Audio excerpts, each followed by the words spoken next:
part of the trailer for Brain on Fire. You can find that film on Netflix. It's a true story about a New York Post journalist and her struggle with a rare diagnosis.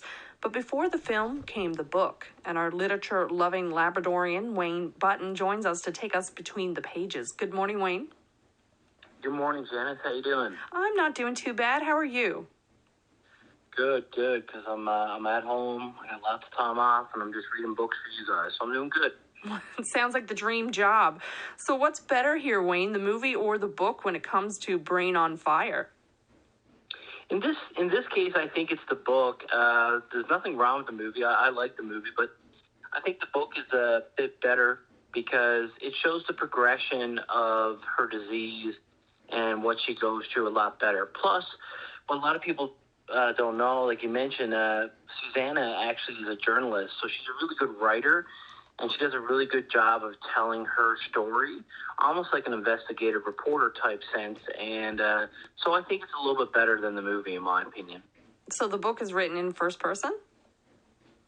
Yeah, well, basically what she does is really interesting because during her disease, there's times where she pretty much blacks out. She has no memory up to days or even a week, and she doesn't know what happened or how she acted or what she did with people. So she has to go back and interview doctors, and she even goes through her journal, and she goes through videotape from the hospital. So she actually gets surveillance footage of her in the hallway and things that she did, and she doesn't even remember it.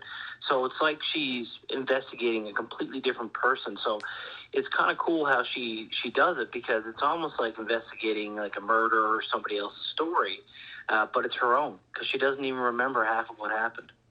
What drew you to this book, Wayne? It was actually complete random. We were going on vacation, and I wanted a book that I could not put down. So I went online and I looked at, some of the newer books out and top sellers. A lot of times when you look on the website, it'll have maybe one or two reviews from people. This book had like over 200 reviews, and it was only out for like a couple weeks. So I was like, man, that many people were reviewing it. It must be a good book. And I read about it, and I said, yeah, this looks like a book that I probably won't be able to put down. And, yeah, I got lucky because it is. It's an amazing book, I got to say. I was addicted to it. I've always wondered about reviews on books and things like that. I mean, everyone has their own opinion when it comes to reading, but did you find that the reviews were really what the book was about?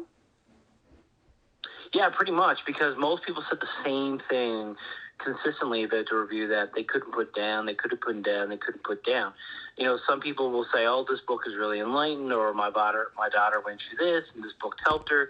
That wasn't the case here. Everybody was saying how addicting it was, and they couldn't put it down. So in this case, I found it was accurate. Not just the reviews and what they said, but how many were there. Because, to think about it, in this day and age, a lot of us, we just, to go out and have the time to sit down on a website and write a review. Most popular books, like on that website, will only have 2 or 3 reviews. But like I said, this had hundreds. So it really enlightened me to buy it. So who would you recommend it for? This book is for anybody who really is into medical mysteries.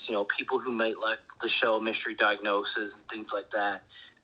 Anybody who might be going through their own medical struggle. The book really does outline how frustrating it can be for somebody who has a rare disease and can't get a diagnosis, because a lot of times throughout the book, Susanna really shows symptoms of other things like schizophrenia and bipolar and things like that. So she could have easily been misdiagnosed as something like that, and she'd be dead now. So anybody who really is having their own struggle might relate to this book a little bit as well. Now, you mentioned you're reading a lot of books these days. Can you give us a preview of what book we'll be talking about next? Yeah, I decided to hit a little closer to home, and I'm about halfway through this book.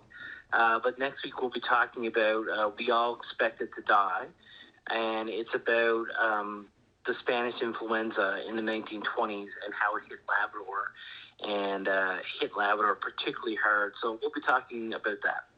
Great book to talk about during this time of pandemic. Yeah, I've seen it before, but that's kind of why I picked it up, because I was like, well, kind of want to see how this hits close to home, what we're going through right now, and that's why I picked it up. Well, thanks so much for telling us about these books, and we'll talk to you again next week. No problem, Janice. I'll see you next week. Take care. And that was Labrador Morning's book columnist Wayne Button. And